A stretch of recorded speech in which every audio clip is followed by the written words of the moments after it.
All right, good morning, everyone. My name is Andy Schumacher. I'm here moderating the conversation on the state of plastics, content, and innovation in reusable packaging. Our focus today is going to be on North American packaging. We will talk a little bit about trends and opportunities going on around the rest of the world. And I'm just honored to be a part of this panel. We did have a late addition to our panel, Todd Hoff. He's actually employed by the RPA. He's got an extensive background in materials, and it's been part of some very large organizations and innovations that have transpired in the marketplace over the last 20 years. So, nice addition. Thanks for joining us, Todd. Thank you. Jean-Marc here from Cabka, Chief Product Officer for Cabka. Do you want to introduce yourself, Todd, first? Maybe start with Todd and then come across. Sure, I'm very fortunate to be here today. I work with the RPA right now, and before that, spent times at companies like CHEP and GE Plastics and some other industrial companies. Jean-Marc? Yeah, I'm Jean-Marc van Maren. I'm the Chief Product Officer for the Cabka Group. I'm with Cabka for 5 years. Actually, I was with GE in the past on the Chemical Material Leadership Program a long time ago. So, looking forward to the discussion. Cool. And Nemo? Yeah. From Kal-Polymers, sorry, want to introduce yourself as well? Yeah, absolutely. So I'm Nemo from Kal-Polymers. I'm the Sales Manager and Marketing Director. I've been with the organization for about 10 years, and we're here to add some recycled content to your products. So again, I'm Andy Schumacher. I work for Schaefer. I'm head of North American operations. I think our goal and objective for today's panel discussion is to really open up dialogue and have conversation, not about our companies, but about the state of the marketplace, and really talk about what's new on the horizon.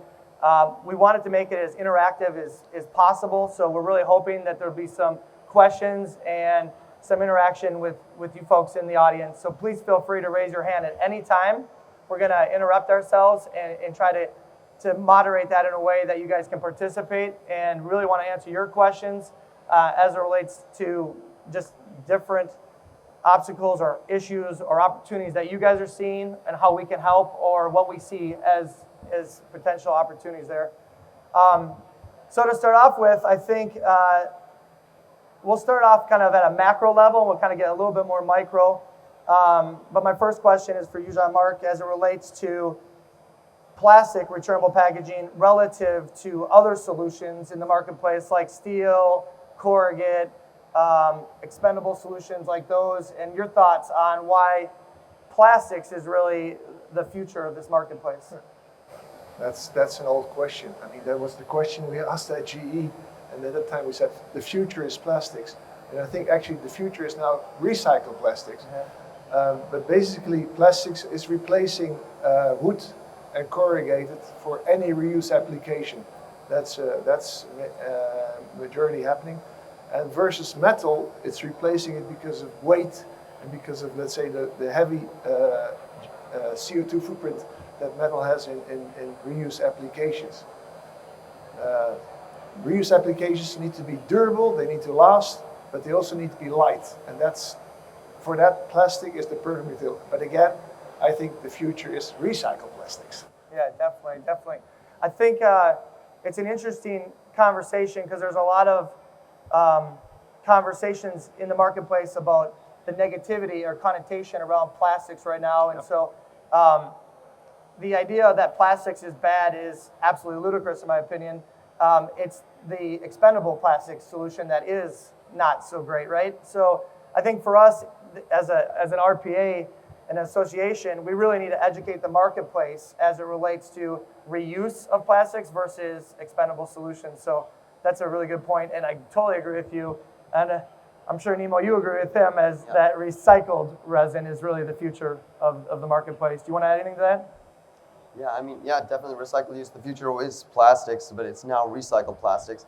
Everybody's gone on record stating that they really want to improve their sustainability and decrease their carbon footprint, because at the end of the day, that's what it's all about. And as you said, there's a negative stigma in the industry, or not just in the industry, but in the world, that plastics are bad, right? There was a big negative shift towards that. And so what people were seeing were those the turtles with the straws in their nose and whatnot, which single-use plastic, it is better that we're moving away from certain things, but plastics does have its place. It does have its place, and it really does help and reduce. I mean, if you think about it, if cars when they were made out of steel in the past, now they're made with high quality grade polymer. It has reduced the weight of every car on the face of the planet, thereby reducing the overall carbon footprint that everybody is leaving. So that alone, among myriad of other examples, shows that plastics does have its place in the correct products. Yeah, that's a great point. So another question at a macro level, Jean-Marc, your thoughts on differences you're seeing in the marketplace as a multinational organization like Cabka. In Europe, the trends you're seeing there versus what you're seeing in North America. How far behind are we? How far in front of Europe are we? I know we're actually in some ways further along than they are, and vice versa. Well, this is the big question. Firstly, my colleague Steve is not here. He always say America first, but no, I think Europe is way ahead of the US with regards to recycling of plastics. And why is that? Not because of technology, because there was a system in place to collect post-consumer packaging for already many years. And this system has basically created the foundation, which you do not have in the US. In the US, it's mainly privately driven or by certain brands or certain waste management companies. They're trying to make at a certain scale the economics work of recycling. The economics of recycling are complex. It needs big volume, and you need to have a kind of financial system to manage that from the back. Yeah. And that's what I see is required in the US. In Europe, you see that the real recycling of plastics put in the market is about 9%. In the US, it's only 5%. So that may sound little, but it's a huge difference. If you imagine how much plastics is put on the market every year continuously. So the US has got to catch up with what happened in Europe. Yeah, no, definitely. One of the things I noticed in 2021, I was just having this conversation earlier with Nemo, is that the feedstock or our supply chain of recycled materials really wasn't substantial enough to handle in 2021 all the supply chain issues that existed. And as much as you saw virgin materials go up, we saw recycled materials follow suit at just as fast a clip, maybe even a faster clip than the virgin materials, which was fascinating. Nemo, you have any thoughts on the supply chain issues as related to recycled materials, especially during the pandemic in the last kind of 24 months? Yeah, so in the last 24 months, I mean, at first we saw a decrease. I'm sure all of you guys experienced this, those who were in the industry for the past 24 months. There was a decrease in the industry overall at first when things started to slow down. Then people started to realize, you know what, I'm not traveling anymore. Let me go and buy things for my home. So everybody started working on their home. Everybody started buying storage totes, containers, all these things. And so all of a sudden the market, the industry just started to boom. So what started out where everybody shut their doors, everybody was sitting at home, all of a sudden all that revenue, all that income was not going towards travel or towards anything else. It was, or the food industry, or well, not dine-in industry. It was all being takeout containers. So all these plastic containers were being created, and they were helping to prevent the spread of the virus at that point in time. This is early on, before we really knew too much about the virus. And what happened is everybody started increasing their manufacturing, especially because our dependence on China started to decrease a bit. Because previously, I mean, they're still the manufacturing, capital really. China manufactures pretty much, everything there. But we started to realize that we can't solely rely on China. We have to do some things domestically, because we saw with the cars, right? With automobiles, it's still kind of like that, where there's a chip shortage, right? And so the car could be made, but if you've got every part in a car except for the chip, you can't sell that car, right? You're still stuck with that sitting in your inventory. So these chips now, they're working to start building them here domestically in the United States, as opposed to strictly relying on China. And that's where the move has kind of been there, where the shift has been. Yeah. And again, to relate to the supply chain, with that huge influx in domestic manufacturing, it's improving the supply chain here, and along with the scrap that's being generated. So we have been able to capitalize on all of that. And these companies continue to grow, and as does their scrap rates, as does the recycling availability. Yeah, that's an incredible comment you just made, because looking back on the pandemic and the effect and how much plastic one-way packaging was used for takeout or home delivery type meals had such a dramatic impact on both the virgin market but the recycled market as well. And it was pretty fascinating to watch that unfold. So that's all these market dynamics and macro level dynamics are really fascinating, and they all impact us. But to Jean-Marc's point is that we do not have the infrastructure in North America today to fully support it. And that's really where a lot of education in the marketplace needs to occur. That's really what the RPA is all about, right, Todd? Exactly, because reusable assets, they tend to weigh multiple pounds. So again, the need of raw material for reusable assets can be large. So the question is, how do we drive more awareness, both at a consumer level, but also a business level, of there's a value in capturing these materials to be mechanically recycled or chemically recycled. But again, reusable assets tend to be larger. So again, it creates more of a demand for these materials. And there are companies making investments in that space today. Kal-Polymers is one that's growing for that demand. So again, more and more companies are growing to meet that demand for recycled polymers in reuse systems, like many of our member companies. Yeah, produce absolutely. today. Jean-Marc, sorry, I didn't mean to cut you off. No. I wanted to make a comment also to recycled plastics. If you look at these bottles, PET bottles, so that's one of the recycled materials. PET was one of the most expensive materials, virgin, and now it's the cheapest virgin polymer there is. But recycled PET is actually more expensive than virgin PET. And there's an infrastructure in place for recycling of PET. That's happening in the US. And I think that recycled PP and PP will also become at least more expensive than the virgin components. Interesting. And I think that's going to happen actually rather quick. Yeah? This PET is already in this stage since the last 10 years, because recycled PET is going to be used for carpet and other applications. And that's happening now also for recycled polypropylene, polyethylene. The market is demanding recycled content because of the lower CO2 footprint. So that's gonna drive down the price level between virgin, and eventually I'll think there's a premium for recycled polyolefins. Yeah. Yeah. What I've been seeing in the marketplace, which is fascinating to me, for the first time in my 22-year career of doing this, is there are customers in the marketplace that are willing to pay a premium, like you said, for more recycled content, which means they're making the civic responsibility, those decisions, they're making the right decisions, not always economically, but also civic responsibility decisions. So it's fascinating. It's economic. Yeah. In the end, I mean, if you have a lower CO2 footprint on the market, you basically gonna reduce your cost that you apply on society. So in the end, it is economic. At a macro level, yeah, absolutely. Yeah, absolutely. it must be. Sorry, Nemo, you want to add something? Yeah, I mean, they've done studies on consumers and what they find important. And obviously, one of the major trends, this should be no surprise to anybody sitting in this room in the recycled, pavilion here, but recycled content and corporate social responsibility is very important to consumers these days, and they're willing to not just talk about it or repost it on Facebook or whatever social media platform you utilize, but they're actually willing to put their dollars against that.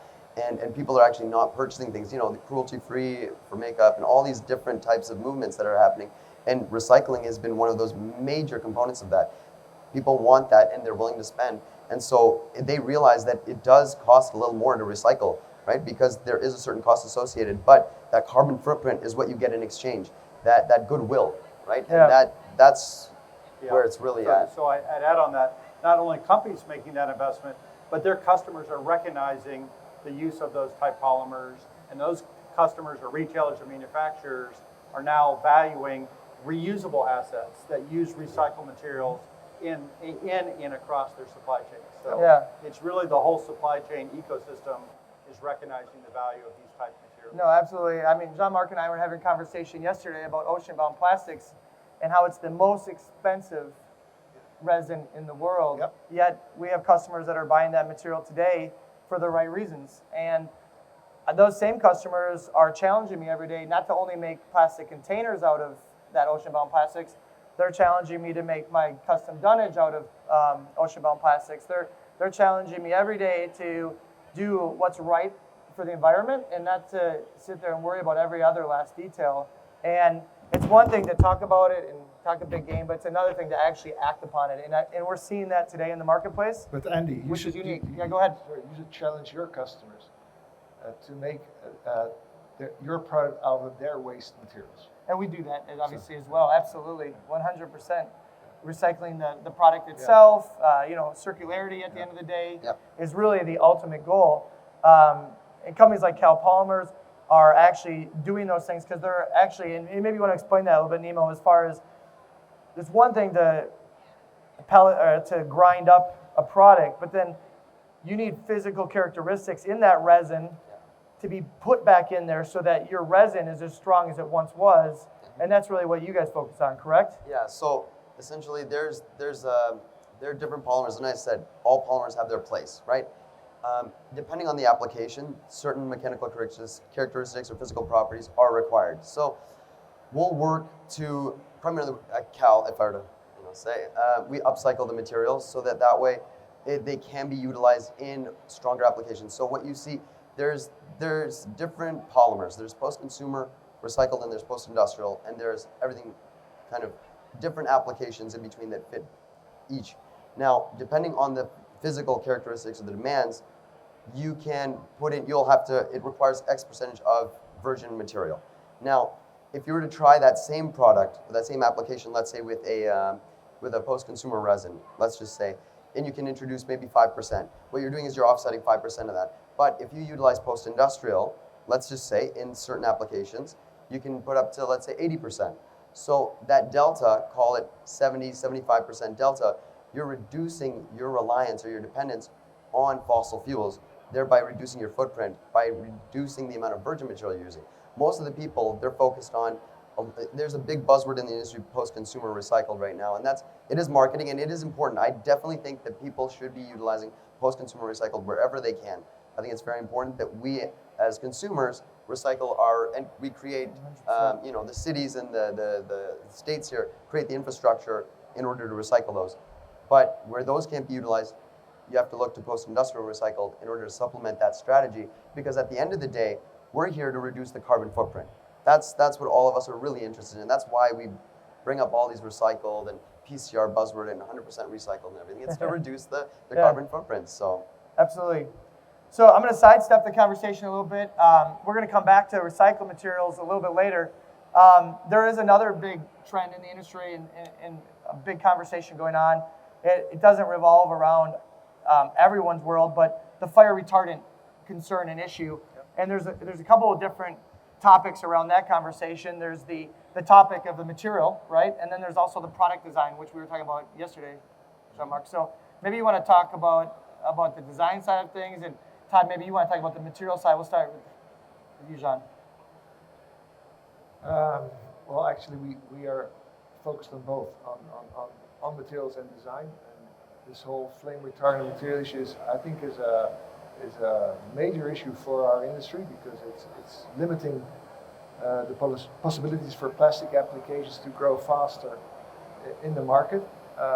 And the reason for that is because there are certain regulations that require pallets or containers to meet fire standards. You can make your material inherent flame retardant to certain class. I think Todd can explain that better. But the actual test that you do is a fire test. And the fire test basically simulates the effectiveness of a sprinkler system putting down the fire of a stack of pallets, either loaded or unloaded, in the real time. And what you can do with design is to design the pallet or the container in such a way that the sprinkler, once it's activated, is going to be very effective for the water penetrating either the load or the pallets, so that the fire gets extinguished. So what we do actually for containers is make the lid, we call it a cheese lid, Swiss cheese lid. We make holes in the lids so the water can go quickly into the containers and can go through the container sides to the bottom, to the bottom, to the bottom, to the bottom. And the same is the case for pellets. So if you design drainage holes that are penetrating your stack of pellets that are on fire, that helps the fire test to perform. Yeah. No matter what you do, how much flame retardant you put in the fire, when you have a stack on fire, it burns, and it doesn't not only burn, it melts, and it's like It's a volcano. A volcano. Yeah, it is. On goes steroids. Yes. Todd, do you want to add anything on the material side? You've had a long history in that segment. Yeah, so what I'd add is really, in these type systems, there are regulations that are being driven around fire safety, but you have to balance that with recycled materials. And again, so some of the things Nemo talked about is post-industrial is a more repeatable and reliable, consistent material, which allows you to meet some of these fire regulations by the different agencies. So from a materials perspective, the key is really the application that Jean-Marc talked about, which is how do you use the right material and the right levels of fire retardant along with the design that meet the application that the customer and the regulatory requirements are trying to make. So there are innovations around chemical recycled materials that are more consistent. There are the uses of post-industrial, but the key is you have to look at this as a system and the application, because you can design a perfect fire retardant material, but it will cost too much. On the other hand, you can design a product without holes that allow for drainage, and it will not work either. The key is to look at this as a system, as an application, and combine it with the post-industrial materials today or chemical recycled materials into a design that meets the application and the regulatory requirements by UL or FMI. Yeah, for the audience, I think it's interesting because a lot of times as a consumer, you don't realize the cost difference we're talking about here. And the fire retardant materials can sometimes be more than double a standard like virgin material, which then sometimes could mean triple a recycled material. So you're talking about massive, massive differences in cost structure as it relates to some of these materials. And that's why, Jean-Marc, what we were talking about yesterday, the design side of things is so critical. If we can overcome some of those challenges with design of product innovation and product design, then you can overcome some of these cost barriers. Yep. And what Jean-Marc was talking about is exactly right. The speed at which the marketplace is converting to more and more returnables in North America is astronomical. And the last thing we need is hurdles, because every day that's wasted is an opportunity for our environment to get stronger every day, right? So I think that's a really great point, Todd. So, yeah. So kind of just a different topic again, sorry, transitioning away from the fire retardant conversation. Would love to get each one of your thoughts on what you guys feel like are the biggest hurdles that our industry and or your company or association in your situation. Tom, we'll start with you down there. Sure. You feel like we're going to have over the next, I would say 2 to 5 years, because I don't really like to look at anything short term because nothing happens that fast in our industry. So there's a lot of innovation and product things going on today, but those were started 3 or 4 years ago, obviously. Sure. So I think one of the most important from a consumer perspective is differentiating what a single-use packaging solution is versus a reusable solution. I think as an industry, we can do a much better job of communicating plastic is not bad. A reusable system that uses plastic is actually good for the environment. So I think a challenge that we could all, as an association, but as an industry, is promoting the use of more reused packaging. That happens to use plastic, but that's not bad. And starting to differentiate single-use versus reuse, I think, is a challenge we all need to focus on. Absolutely. In the U.S. Absolutely.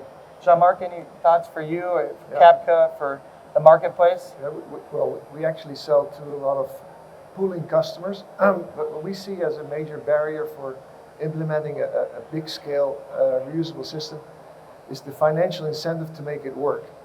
And if you do not have a reusable system where there's no financial incentive to make it happen, you're not going to be able to manage a reusable pool.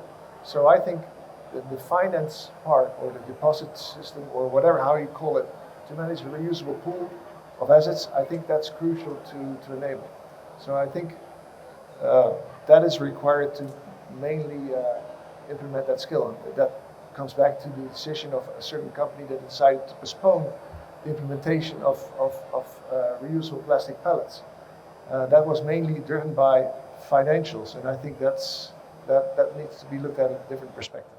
No, absolutely. Well, the other thing that I've noticed over the last 24 months is the labor shortages affect everyone's plants and things of that nature, but they obviously also greatly affected the transportation market in North America as well, which then made it more and more difficult to look at those costing models as it related to the transport cost side of things. So that's a really good point. Nemo, what about Kal-Polymers? What are your thoughts on challenges you guys have as it relates to the material side of things and more conversion to recycled materials and or just unique materials in general? I mean, I would agree with Jean-Marc there in that the costing is one side of things. The other side is, I think what we spoke to before, is the specifications. A lot of customers have this misconception that recycled material is inferior in quality. And again, that comes from a history, right? From a long time. We've come a long way since then, of course. And a lot of people now realize that, okay, if they see a product on the shelf and it says recycled, they're not going to think that, okay, this is inferior. This is only going to last for, half the time that this non-recycled product is. They know that these companies, they've worked hard to formulate and design the product accordingly and work with recyclers who are going to upcycle and compound, add in, nucleating agents, functional fillers, and kind of achieve what they need in terms of their product's demands. And getting over that hump, because a lot of the time what we face in our industry is we'll approach certain customers and sometimes you'll hear, no, we've tried recycled material, it doesn't work. It doesn't work, it's not for us. Our demands are too high. But again, that's the old guard, right? This is the old guard, and it's like the way that we've expanded so much and advanced, it's like going to one steakhouse, trying steak for the first time and saying, you know what, I didn't like it. I don't like steak. You might have gone to, I don't know, McDonald's and had the McRib and said, I don't like ribs, So you never know, right? You go But for the record, I do like the McRib, but that's probably neither here nor there. But you never know. So no, absolutely. That's a really good point. Yeah. Nemo, I love your thoughts on the idea of bioresins. It kind of, to your point, started looking at bioresins for me personally about 15 years ago. Really started with soy-based, corn-based resins. Excuse me. Recently did a lot of trials with a big strategic customer of ours with hemp-based materials. Right now looking at agave-based materials. I've done coconut materials in the past. And we've struggled for a long time with heat resistance of the materials. We have to run our products at a certain temperature, and at those temperatures, a lot of times those bioresins start to degrade, and then we have issues actually trying to process those materials. Would love your thoughts on that conversation and what you think. Is there a future for those in this marketplace? Is that something that you guys are focused on? Love your thoughts there. So for bio-based resin, I think obviously we've gone a long way from where we came. I mean, PLA is the only resin, and now we're starting to branch out into different things, as you said, into hemp-based resins and things like that. And we are able to achieve certain properties that you need. But as you say, the real bottleneck is in that fire resistance or that heat resistance, because it starts to degrade much quicker than the polymer in which it's extruded with or compounded with. So that, I think, has a long way to go. And I think I'm interested to see where they're going to go next with it. But again, under the current circumstances where you need certain physical properties, I think you need to go to a post-consumer resin or a post-industrial might perform or outperform the bio-based. Well, definitely today. Especially with the higher percentages if you're looking to offset that. But I'm very interested to see in the next, as you said, you started 15 years ago looking into this. Yeah. And you've seen the big change. Yep. I'm interested to see in 15 years where, if we're sitting on a panel side by side, what we'll say about well, hopefully that. I'm retired 15 years from now, but that's not me. Probably not going to play my cards right. All right. Any final thoughts, you guys, on maybe from a Cabka perspective? I know one of the things we talked about yesterday is you guys are probably one of the leaders in our industry as it relates to what percentage of recycled materials you guys use compared to anyone else in our industry. We'd love for you to share it with the audience where you guys are at with those material numbers. Actually, we're at 86% of all our products is made out of recycled plastic. So hey, that's amazing. and we produce about 10 million pallets a year. So that's a quite significant amount. I want to come back to that bioresin discussion. At Cabka, we are focused to use waste streams. I think we're not going to use streams that are supposed to go into the food industry or are supposed to be used for food applications. We are looking actually at using, I don't know, cocoa fiber waste or banana fiber waste to implement with our recycled plastics as a combination. So that's more our focus, trying to really reduce the total CO2 footprint of the base resin itself. Yeah. Well, and a lot of those products that I mentioned, the agave, the coconuts, we're focused on the part that's not being used in the food chain. So and that's a great point to point that out. The focus is to try to get the non-food based or non-renewable product into the plastic stream. So. Thank you. All right. Well, yeah, I'd say we appreciate your guys' time today.